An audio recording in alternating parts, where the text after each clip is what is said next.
तो ये मोदी सरकार की नाकामी का एक और मिसाल है। तो ये सवाल जो है देश के प्रधानमंत्री को देना चाहिए था।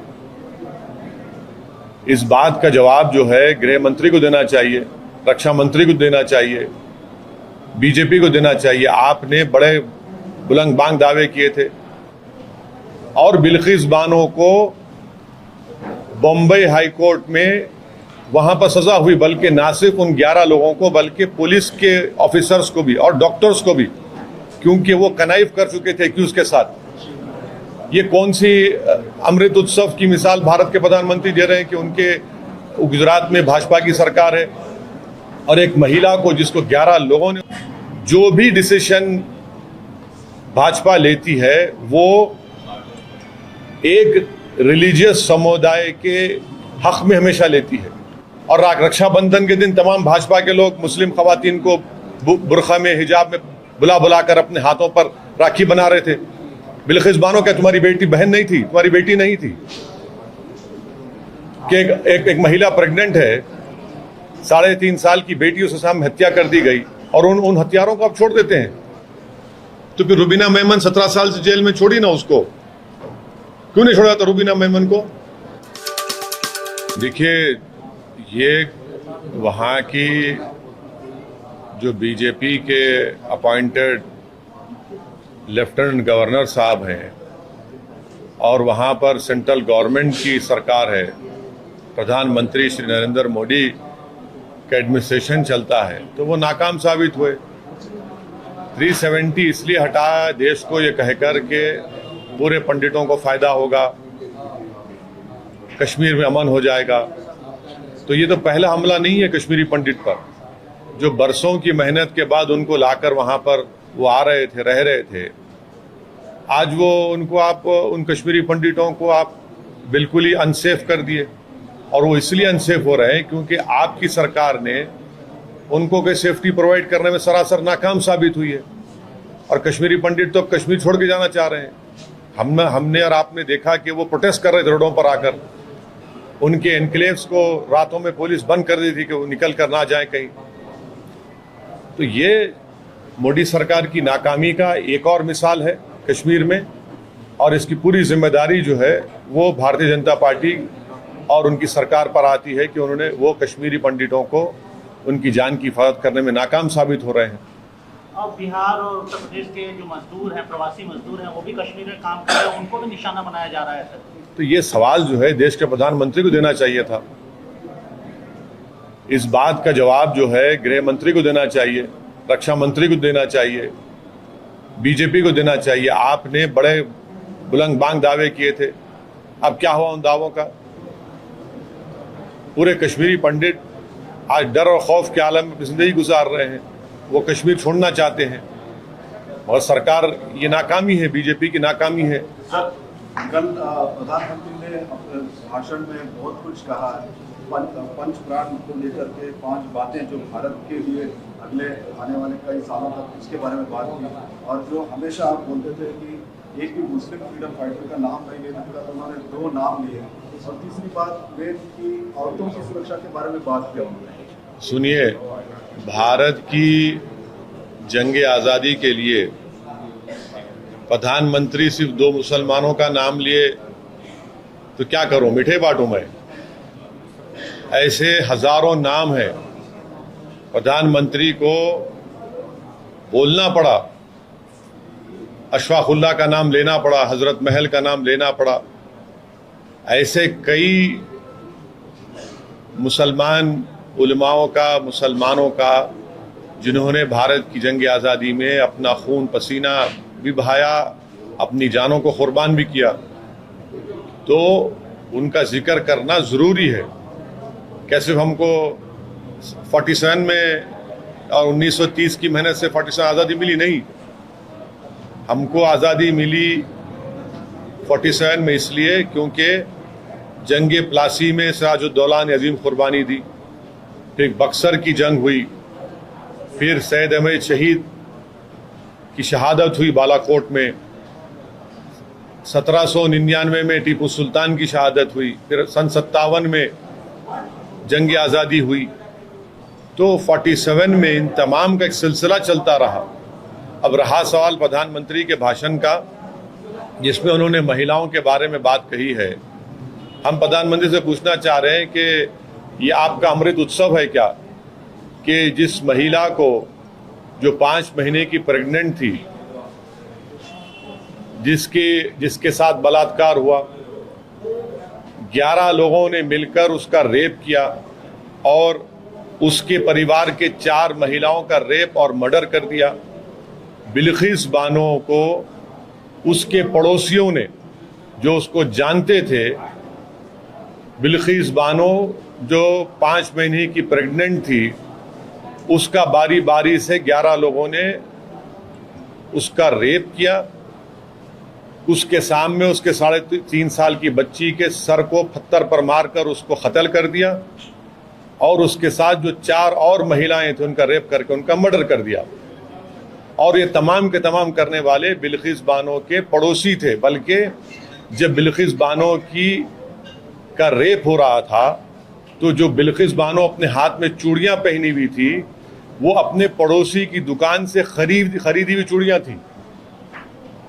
और बिल्किस बानो को बॉम्बे हाई कोर्ट में वहां पर सजा हुई, बल्कि ना सिर्फ उन 11 लोगों को बल्कि पुलिस के ऑफिसर्स को भी और डॉक्टर्स को भी, क्योंकि वो कनाइफ कर चुके थे एक्यूज के साथ। ये कौन सी अमृत उत्सव की मिसाल भारत के प्रधानमंत्री दे रहे हैं कि उनके गुजरात में भाजपा की सरकार है और एक महिला को, जिसको 11 लोगों ने उसका रेप किया, जो प्रेग्नेंट थी, 3.5 साल की बच्ची, उसकी बेटी को उसके सामने उसकी हत्या कर दी, उसके 4 परिवार के लोगों को कत्ल कर दिया। ये कौन सा है ये? सुप्रीम कोर्ट ने जरूर कहा था एग्जामिन करो। सुप्रीम कोर्ट ने कहा नहीं था ना कि छोड़ दो बोल के।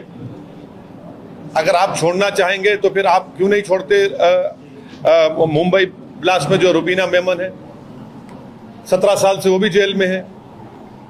गुजरात में वडोदरा सीरियल ब्लास्ट में 18 साल से जेल में है। गोधरा के लोग 19 साल से जेल में है। छोड़िए ना इनको भी आप। जो भी डिसीजन भाजपा लेती है वो एक रिलीजियस समुदाय के हक में हमेशा लेती है और कंप्लीटली बायस्ड होकर लेती है। यकीनन सीआरपीसी में प्रोविजन है, मगर इसका यह मतलब नहीं है कि ऐसे हीनियस क्राइम के लिए, और वो भी आज़ादी का अमृत उत्सव हम मना रहे हैं, 75 साल की आज़ादी, और खुद प्रधानमंत्री का लाल किले से खड़े होकर महिलाओं के बारे में, नारी के उसको पावरफुल करने की बातें करते हैं, और ये काम होता है। हम इसका कंडेम करते हैं और देश देख रहा है कि बीजेपी सिर्फ ज़बानी तौर पर महिलाओं की इज्जत, महिलाओं की स्ट्रेंथनिंग की बात करती है, मगर जहां पर बात आती है मुस्लिम महिलाओं की, आप भूल जाते हैं उनको। ये आपकी मोहब्बत है। और रक्षाबंधन के दिन तमाम भाजपा के लोग मुस्लिम खवातीन को बुरखा में, हिजाब में बुला कर अपने हाथों पर राखी बना रहे थे। बिल्किस बानो क्या तुम्हारी बेटी बहन नहीं थी? तुम्हारी बेटी नहीं थी कि एक महिला प्रेग्नेंट है, 3.5 साल की बेटी, उसके सामने हत्या कर दी गई और उन हत्यारों को आप छोड़ देते हैं। तो छोड़िए ना फिर आप। गोधरा के लोग भी जेल में हैं, रुबीना मेमन भी 17 साल से जेल में है, जबकि गाड़ी तो उसके नाम पे भी नहीं थी। आपका सीरियल ब्लास्ट है, वडोदरा सीरियल, वो भी जेल में, छोड़िए उनको भी आप। मगर आप सिर्फ एक समुदाय के लिए आप बायस्ड हैं, बस। ये भाजपा की असलियत है। सर, मुजफ्फरनगर में कल तिरंगा यात्रा निकाली गई, हिंदू महासभा ने तिरंगा यात्रा निकाली, उसमें नाथूराम गोडसे की तस्वीर के साथ उस यात्रा को निकाला गया। तो योगी सरकार उसका परमिशन दी है। योगी सरकार जो है गोडसे की ताईद में जो जुलूस निकाला गया, वो तो उन्हीं के छत्रछाया में निकाला गया ना। मैं यही तो कह रहा हूं, दिल में गोडसे की मोहब्बत है और जबान पे गांधी का नाम है। जो दिल में जब तक गोडसे की मोहब्बत रहेगी तो आप गांधी के पैगाम को क्या समझेंगे? जब तक गोडसे की मोहब्बत दिल में रहेंगी, आप अंबेडकर के संविधान को कहां मानेंगे आप? ये असलियत है कि आप गोडसे की फोटो लगाकर एक जुलूस निकाला जा रहा है। क्या पैगाम दिया जा रहा है आजादी के अमृत उत्सव के दिन मुजफ्फरनगर में? पंडित नेहरू प्रधानमंत्री के भाषण में उनका कोई जिक्र नहीं आया। सर, लाल किले से भारत के पहले प्रधानमंत्री का नाम अभी के मौजूदा प्रधानमंत्री ने एक बार भी उनका जिक्र नहीं किया है। देखिए, जिन लोगों ने 12-15 साल जेल में रहे, नेहरू, और जेल में रहकर उन्होंने डिस्कवरी ऑफ इंडिया किताब लिखी, तो इनका कंपैरिजन नहीं करना चाहिए किसी से। ये हमारे देश के पहले प्रधानमंत्री थे। उन्होंने यकीनन, वो कोई ये नहीं कह सकता कि गलतियां की उन्होंने, मगर क्या उनके रोल को डिनाई कर सकते हम लोग? नहीं कर सकते। जैसा ना मौलाना अबुल कलाम आज़ाद के रोल को डिनाई कर सकते, ना नेताजी सुभाष चंद्र बोस के रोल को डिनाई कर सकते, ना जौहर बरदरान को, ना हुसैन अहमद मदनी रहमतुल्लाह अलैह को, ना मौलाना महमूदुल हसन की कुर्बानी को, ना 57 के मुजाहिदीन को। तो अब आप नाम नहीं ले रहे हैं, तो ये तो प्रधानमंत्री को बताना चाहिए क्यों नाम नहीं लिए। सर, रेमिशन पॉलिसीज पे प्रॉब्लम क्या है? मतलब देखिए, अभी ये रेमिशन पॉलिसी पे वो लोग डिजर्व करते होंगे तो लोग रिलीज किया होगा। दूसरे सरकार में सर, मतलब दूसरे गवर्नमेंट्स भी कई सारे लाइफ कन्विक्ट्स रिलीज किए। ये गुजरात गवर्नमेंट को आप टारगेट क्यों कर रहे हैं? अभी चलिए टारगेट कर रहे हैं तो आप उनको रेमिशन पॉलिसी कैंसिल करके उन लोगों को फिर जेल में डालना चाहते, मतलब जेल में डालना चाहिए क्या? देखिए, ये एक हीनियस क्राइम है, ये एक हीनियस क्राइम है। एक महिला को उसके पड़ोसियों ने, जो उसको जानते थे, जो 5 महीने की प्रेग्नेंट थी, उसके साथ उसके परिवार के 4 महिलाएं थे, उनका रेप और उनका मर्डर हुआ। उसकी 3.5 साल की बेटी की हत्या हुई। उसके पेट में जो औलाद थी उसका कत्ल कर दिए, मिसकैरेज हो गया। जो पुलिस वाले उसकी सपोर्ट नहीं कर रहे थे, डॉक्टर्स ने एविडेंस को फॉल्सिफाई किया। एक बड़ी जंग बिल्किस बानो के हस्बैंड ने लड़ी थी, मैं उसको सलाम करता हूं। उसके बाद इन लोगों को सजा हुई बॉम्बे हाई कोर्ट में, और आप इनको रिमिशन के नाम पर इनको आप छोड़ देते हैं। ये एक हीनियस क्राइम है ना।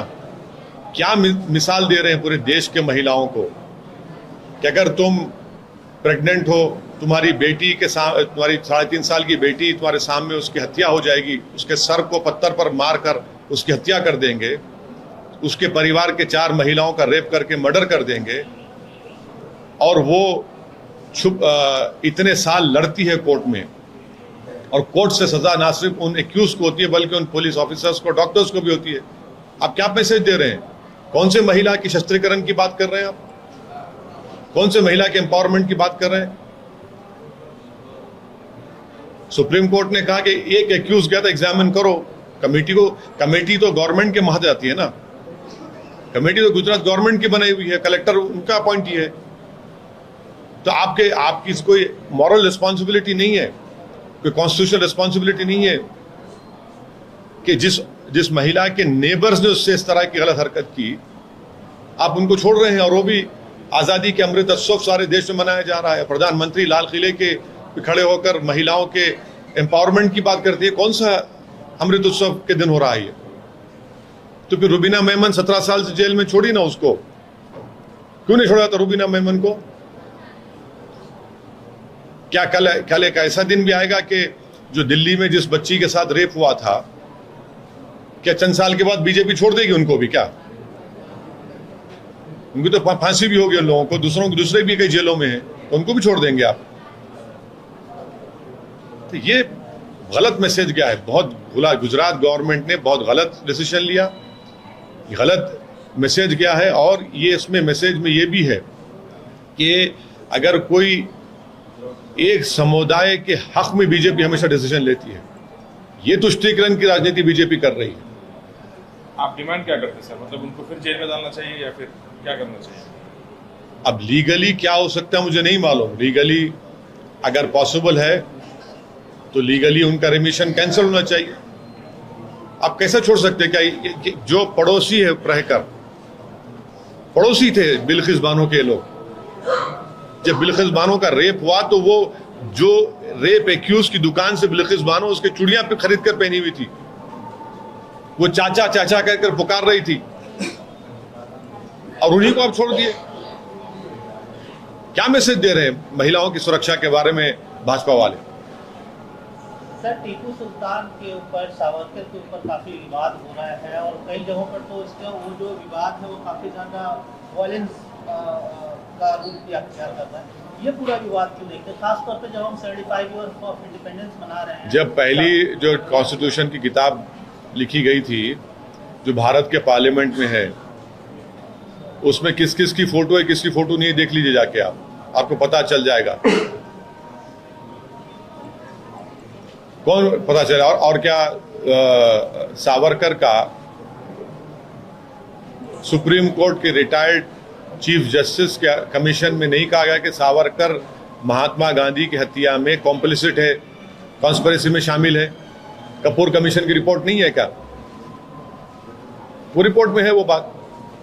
अभी पिक्चर भी बना रहे हैं सर सावरकर के बाद से, अभी सावरकर पे फिल्म भी बनाई जा रही है। हाँ, जो करते करिए, आप तो तारीख को उल्टा करना चाह रहे हैं, आप तारीख को उल्टा करके पेश करना चाह रहे हैं। सर, जैसा आप like you have said, there were several people, freedom fighters whose role can't be denied. Same as well, we can't deny the role of Savarkar in the freedom Yes, fighting. we cannot deny his role in the murder of Mahatma Gandhi. You have to read the Justice Kapoor Commission report. You cannot deny the fact that he wrote mercy letters to the Britishers. Strategy sir, It is strategy, okay. I didn't knew that writing mercy letters and praising the Britishers, and also I didn't know this strategy was that after the murder of Allah Bakhsh, a government was formed with Mr. Savarkar's party and Mr. Jinnah's party together in alliance. When the call of Quit India movement was made, I didn't know it was strategy that Mr. Savarkar and Mr. Jinnah were not in favor of Quit India movement. I didn't knew that. I mean, this is a new information to me. But Savarkar was referred and mentioned by Prime Minister in his speech also. Yes, he has to refer it. He has to refer it because it's an ideological thing for him. People who believe in Indian nationalism and people who believe in Hindutva nationalism are different people. So you believe, sir, Savarkar had no role in our freedom struggle?